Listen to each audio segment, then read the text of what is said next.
Over 20 years ago, I coined the expression, think big, and it's been a part of my life ever since. It's also come true. I became an even bigger success after I said it than I was before. And that's one reason I think it's an important way to think. It obviously works, and that's what I'm going to talk about today. What I said exactly in my first book, The Art of the Deal, is as follows.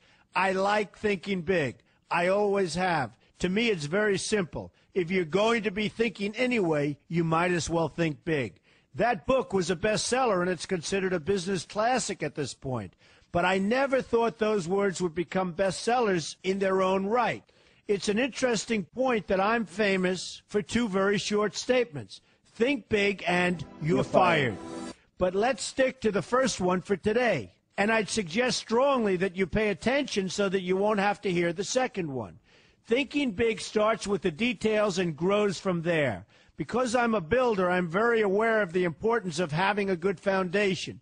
You can't take chances in construction. You can't be haphazard and say, well, maybe this will work, maybe it won't, so let's try it and find out. Because a lot of people will be at risk.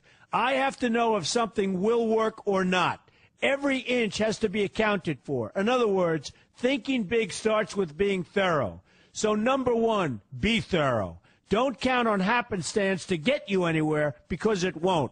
Number two, get a momentum going and keep your momentum going. You have to have big ideas, but you've got to have the energy to get them done, which can sometimes take a long time. If you don't have momentum, you will not have what it takes to get the job done. Patience alone isn't enough. I have a lawyer friend who used to refer to me as the reverse tornado who builds everything in his path. I always like that because it implies a lot of energy and a lot of momentum. And that's exactly what it takes to get anything done. So keep your momentum going. Number three, stay focused. You have to stay focused. The minute you lose focus, you will also be losing your momentum. They go together, and you will accomplish a lot more, even amazing things, if you make sure you keep these two things working together for you. I've seen very talented people literally go down the drain because they couldn't seem to keep their focus long enough to get anything done. In this day of multitasking, that can be a real challenge, but it's absolutely necessary. Ask yourself this question: what should I be thinking about right now? That simple question can restore your focus in no time at all. And your answer right now should be listening to Donald Trump. Number four, look at the solution, not the problem. This is very important if you ever want to learn to think big.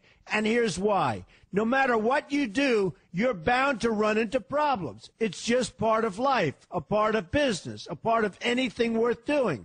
If you let the problems get in your way, they'll become bigger than your idea was to begin with, and you will be a wipeout. No matter how bad things look, keep your focus on the solution, and you will be surprised how things can work out, and work out properly. One way I do this is to ask myself when confronting a possible problem, is this a blip or is this a catastrophe? A catastrophe is something like an earthquake, a tsunami, a war, and so forth, and a blip is everything else. Right away, you'll have the right perspective, and your equilibrium will be restored. So keep your focus on the solution. Number five, see opportunity for what it is, an opportunity. For example, why are you listening to me today? Curiosity? You like me? You don't like me? You want to learn? You have nothing else to do? You want to hear me tell you you're fired? I hope not. But whatever your reasons might be, they've brought you to a good place to get involved and to learn.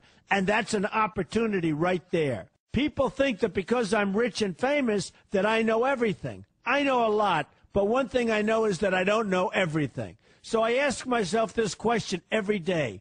What can I learn today that I didn't know before? And you know what? I learn something new every single day. That's a big reason for my success, and the same thing can apply to you. Take the time to see today as an opportunity, and you'll be surprised by what can come your way. Be open to new ideas, and you will be creating your own opportunities before too long. Number six, know everything you can about what you're doing. That's a good way to cover your bases. Another good way is to read the book Robert Kiyosaki and I have written together, Why We Want You to Be Rich. It's about covering your bases and knowing what's going on.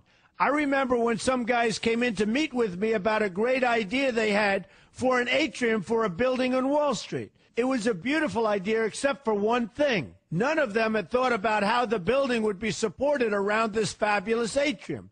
They didn't take into account the steel columns that were necessary to support a 72-story building, a very big and embarrassing oversight that could have been avoided if they'd taken the time to think about what they were doing. Don't let that happen to you. Know what you're doing first. Number 7, be lucky. Remember the old saying, the harder I work, the luckier I get. Well, it happens to be true. It works for me, and I've encountered some pretty big successes. But this goes along with something that's absolutely necessary for great success. Be passionate. You have to love what you're doing if you want to be successful at it. My father told me that it's absolutely true. I might work 7 days a week, but it doesn't seem like work to me because I love what I'm doing. If you don't like what you're doing, find something else to do, or do it part-time until you can find something full-time. You will never be successful, happy, or healthy unless you're doing what you love to do. That's just the way it is. So give it some thought. In fact, give it a lot of thought. For example, if you're feeling frustrated, there are 2 ways to look at the situation.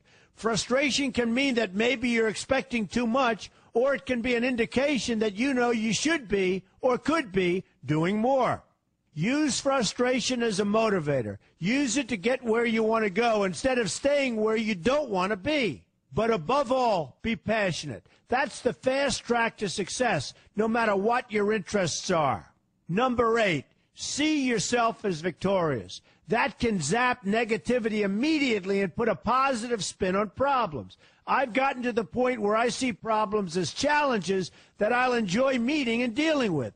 My point here is that no matter what you do, you will encounter problems. Why not see them as challenges instead and know that you are more capable of dealing with them? That's positive thinking with a realistic slant. When I go into negotiations, I keep an open mind to what may happen. But I can tell you that there's already a done deal attitude on my part. I've already thought the process through to the extent that I know everything will be better off if they agree with what I've come up with because I've taken both sides into account.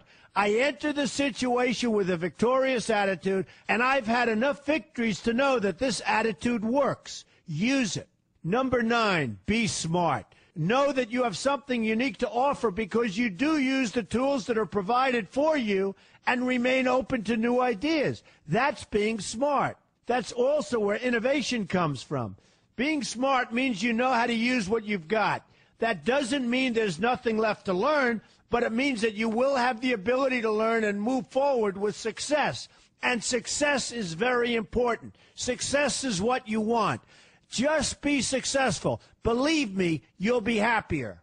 I know people who have had very few real advantages in life, and yet they've managed to become giant successes. They figured out how to use what they had, not to dwell on what they didn't have.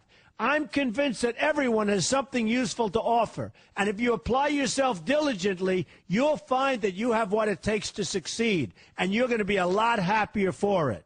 Number 10, above all, never give up. Never, never, never give up. The only time you will be a failure is if you quit trying. Only losers quit. The biggest losers in the world are quitters. Winners keep on going. So whatever you do, never give up. My father always used to harp, never give up, son, never give up. Don't ever quit. I never want to see you give up or quit. Well, my father was a smart guy, and I listened to him. And remember, think big. A good way to start is to read our new book, Why We Want You to Be Rich. 2 men, 1 message. There's a lot of great advice in there for you, and I expect you to pay attention. You're going to do fantastically well. You're going to be a winner, and I'm going to see you in the winner's circle.